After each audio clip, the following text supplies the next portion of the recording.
Hey folks, welcome back to Misty and Ike, a daily pop culture podcast, produced by Brickyard Media Group. And now here's your hosts, Misty Roberts and Isaac Heckert. Happy Food Friday, everybody. I'm hungry. What sounds good to you today? Well, what do you think about burgers? No, we had those a few weeks ago. What about pizza? No, we had those like a couple weeks ago too. How about dessert for breakfast, like ice cream?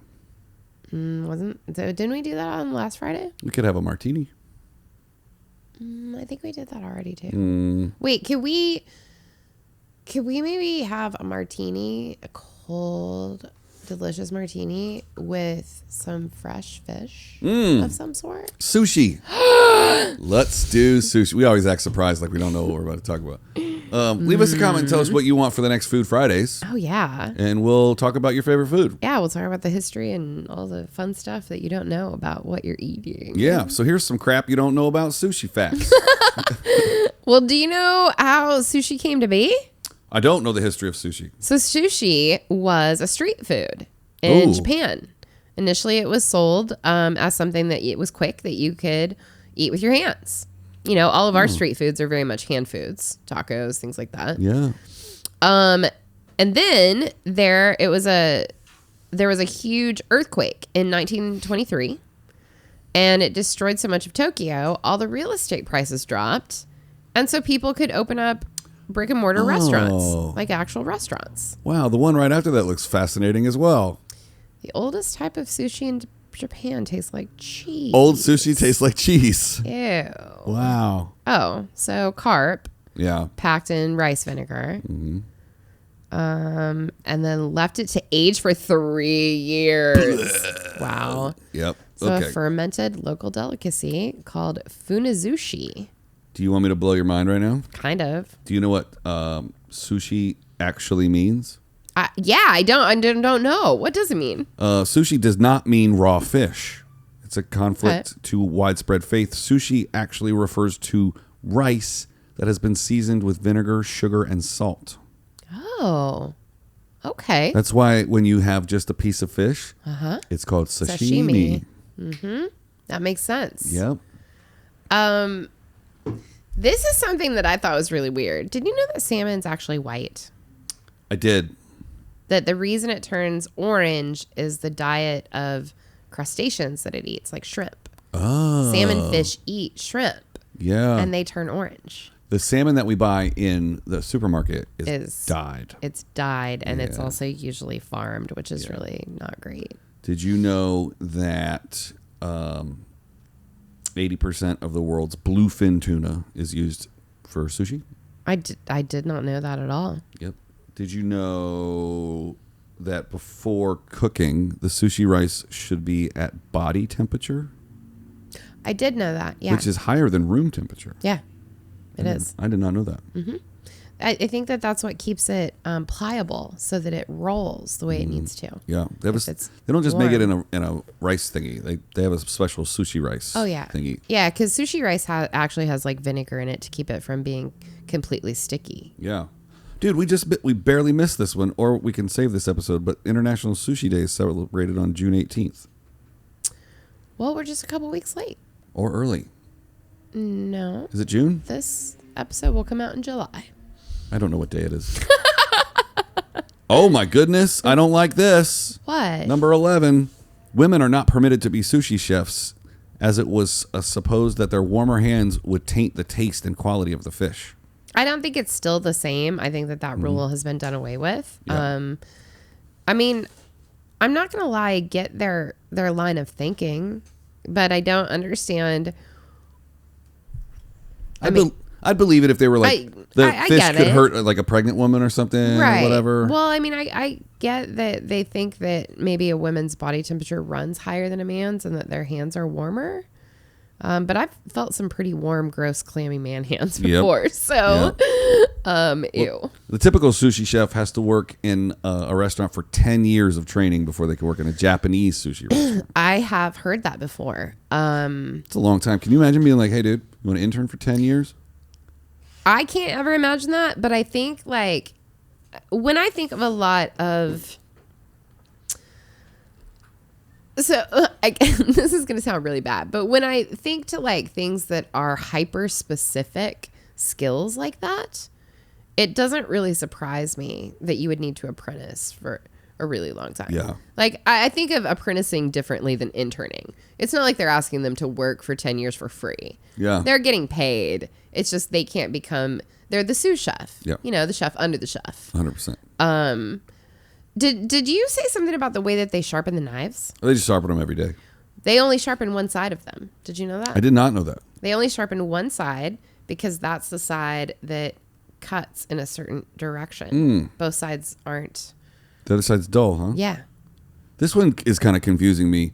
Wasabi is added to sushi to soften any fishy odors and draw out the flavor of the fish. And I see people add it to their soy sauce. Mm-hmm. People dunk it in soy sauce, swirl it around. That's because we're dumb. Yeah, but only only the fish side of nigiri sushi should be dipped in the soy. Yeah, not it the shouldn't rice. be the rice. I've been doing it wrong my whole life. Oh, you didn't know I that? always dip the rice in there because it soaks it up.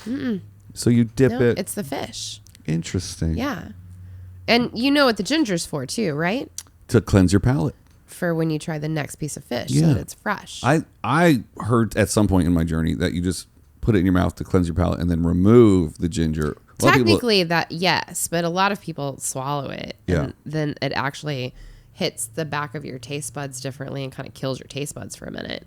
So that's why they tell you to take it out of your mouth because it is such a pungent taste. I don't see how this fact plays. About 99.9% of all sushi rice that is served in the United States was grown in the United States. Wait, read that again. 99.9% of all sushi rice that is served in the United States was grown in the United States.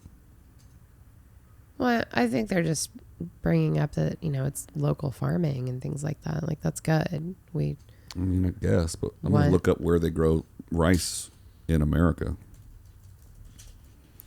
You got any more facts? Well, I do. Have you ever bought sushi at the grocery store? Yeah. I was going to say you better say yes because we bought it together. Yeah. So, grocery store sushi will always taste less than perfect because fish oxidizes once it's been cut and once the air hits it. So, it should be eaten very shortly after it's prepared. Mm-hmm. So, when you let it sit in the container, the plastic container at the grocery store, every second that it sits, it loses flavor. That makes sense. Because Yeah. it's still good, but it's not like, that was great. Right. But did you know, life hack, that if it's not too late, if you're not in there at midnight, if the guys are working or girls, you can tell them what you want and they'll make it for you fresh and package it up. Yeah. Okay, everybody knows that. Well, I always assumed that. Like, I think the way that I always in my brain knew that was a thing is because they're always like, the next like booth over or whatever is the pizza guy, and then you've got the sandwich maker. So I'm like, well, those people make it fresh. Why wouldn't I just ask the sushi people? No, I've never done it. You should. Yeah. Question for you.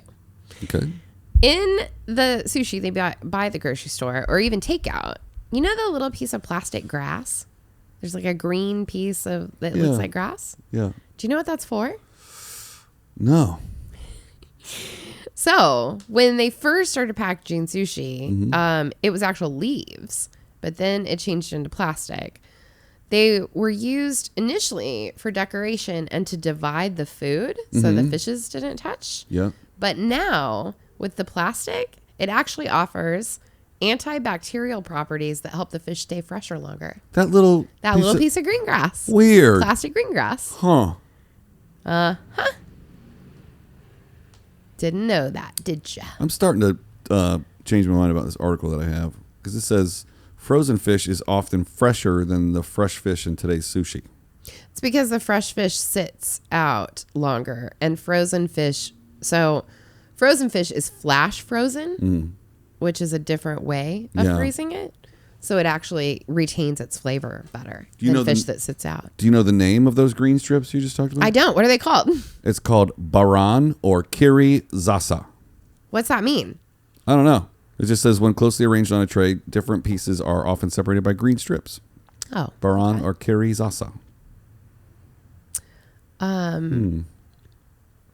Interesting.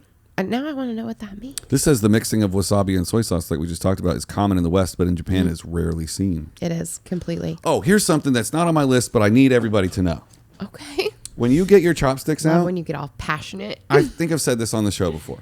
If you snap your chopsticks and you rub them together to get the splinters off, you're disrespecting the restaurant. And if you just lay them on the table when you're done eating, also disrespectful. Yep. You're supposed to put them on your plate And to show respect to the chef and also that you're finished. Yeah, I just You don't want any more. finished doing a piece for the Asian market, we'll say. Oh, I yes. filmed a thing for the Yep. Asian market. And in the specific part of town that we were in, we were told that if we were to hand anybody a piece of paper, a business card, anything like that, that it's meant to be handed with both hands.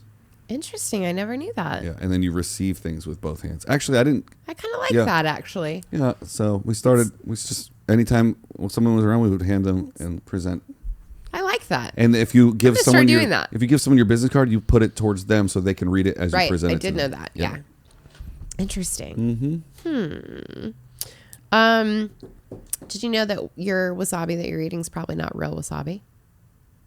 Yeah, I mean, I can see how that. I'm not a wasabi fan, so So real wasabi comes from the root of the Wasabia japonica plant in Japan. Powerful burn of wasabi comes from the naturally antimicrobial chemicals in the plant, the perfect complement for killing any parasites that are in raw seafood. parasites. What we do here in the U.S. is actually horseradish that's dyed green. Mustard powder added into horseradish, Oh, that's horrible. then colored green with artificial dyes. Ugh. It's ground up pieces of that little paper plastic that they put in there. Green plastic. Okay, so you know how a piece of fish without rice is called sashimi? Sushi rice, it has two other names. Okay. It's called shari Okay. or sumeshi. Okay. So you have sashimi and sumeshi. I thought that was pretty cool. That is pretty cool. Yeah. Is that like the queen having 2 birthdays? Yeah, it's exactly like it. I mean, it's pretty much right up there. The sushi rice can have all the names that it wants. It just isn't just sushi rice. Yeah. Oh, this is an easy one. Where do you think in the world is the best sushi is? Oh, I definitely know. Okay. It's in Tokyo, And that's in? Japan. Great. Okay. You know where I was like, do you know where question? the second best place to have sushi is in the world? San Francisco, Close. Los Angeles. New York. Ugh, disagree. No. I would say Where's probably. that fish coming from? The I would- Hudson? I don't know. I bet you No. get a pretty decent cut of sushi in Maine. Yeah, I just have never drawn to it in Maine because I'm always too busy getting lobster. when I'm in Maine. Lobster. Lobster rolls. Lobster. Love me a good lobster roll. The world's largest sushi roll is served in Umewaka restaurant in Anyo City. Who knows where that is? It looks like it's wrapped in gold. Look at this picture. Oh, it's beautiful. Yeah. I think that's actually wrapped in the egg paper. And painted gold? Is it gold or is It that looks just gold. the photo? Yeah, I don't know. And it's not the most expensive. It's just the largest. So maybe it's not gold. What's the most expensive? I don't know. Let's Can't find believe out. we haven't looked that up. I mean, there's some expensive sushi out there. I can tell you, I was taken to the sushi restaurant that's in Lost in Translation in Japan.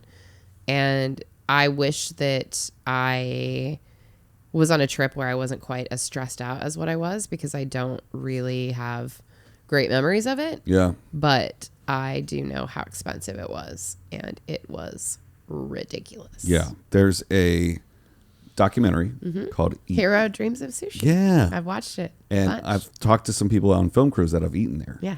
And- It's incredible and it's delicious. It's pretty expensive, but it's not terrible. I wasn't in like a sit down. I was like, can we just get this over with? I have things to do. Yeah. And I wish that I had been in that like mindset of like, wow, I'm getting to do this really freaking cool thing that like nobody gets to do. Yeah. You know, it's very limited. So yeah, bum deal. But it was expensive. So your most expensive sushi is Okay. going to be in the Philippines. Really? Yep. It's made with edible gold. So that was gold that we saw. Okay. Diamonds. Who wants to eat diamonds? And pearls. So Okay. it's Chef Angelito Arenita Jr. Isn't your average sushi chef, and he certainly does not make average sushi. I cannot say that word. While sushi can normally get quite expensive, this dude likes to take it up a notch. This renowned Filipino chef often goes out by his nickname, the Carrot Chef, like with a K, not. Okay. Yeah. I was like, what? He makes good carrots. And that's because he likes to incorporate gold and diamonds into his creation. One of the most recent concoctions has now officially been named the world's most expensive sushi, and it's made with edible gold, diamonds, and pearls. Priced at $1,978 American dollars. It's a 5-piece special nigiri roll. Nigiri? Nigiri. Okay. And officially the most expensive sushi in the world, according to the Guinness Book of World Records. Wow. I'm going to have to ask Joe Coy if he's ever had it. Yeah. It'll be funny. Did you know that you're actually supposed to eat sushi with your fingers? You are. The chopsticks are for the raw slices of fish Oh. for sashimi. You're supposed to grab sushi by the rice then. You're supposed to grab it by the rice with your Yeah. hands. And you're supposed to eat it upside down. Well, I guess fish first. Yeah, fish first, definitely. The rice is just a carrier. Because Yeah. most people just pop it in their mouth. The rice hits the palate first. What are we doing here, folks? Right. You're What are we- doing it wrong. Yeah. You're doing it all wrong. Might as well just eat rice balls. Did you? This is my last fact that I'm going to give you because I think this is super cool. Good. I'm out of facts. So, maki rolls. Everybody, the standard in America that everyone knows is a California roll. Real proper sushi rolls are made with taste, texture, colors that are supposed to complement each other. The reason that they're sliced the way that they are is to show off the artwork inside. Sushi chefs, the way that they roll all of it and roll it together and the different things that they've chosen to complement each other. And then they cut it to show off the artisticness of it. Yeah, that makes sense. Yeah.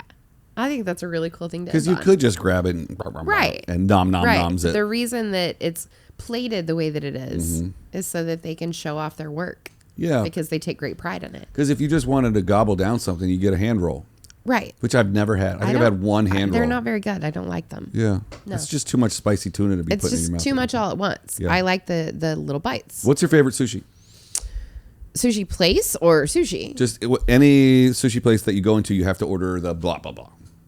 I mean, I am a big fan of spicy tuna. I also like, what's the white fish with ponzu sauce in it? Yellowtail? Yes. I like yellowtail a lot. Yeah. I'm becoming more and more of a sashimi fan, but I always have to get spicy crispy rice. Okay. The little squares deep fried, and then they put a little glob of spicy tuna on top. Yeah. Oh boy. That sounds delicious. It really I'm is. hungry. Me too. I want I'm ready some for lunch. sush. Yeah. I want some sushi. Sushi. So that's Food Fridays, everybody. That's all about sushi that we can tell you in 15 minutes or Yep. 17 minutes. I think 45 that seconds. was a lot. It was a lot. That's a lot of facts. It was indeed. Well, folks, since it's Food Fridays, We'll see you on Monday. we will for Murder Monday. No, I'm just kidding. Bye. Bye.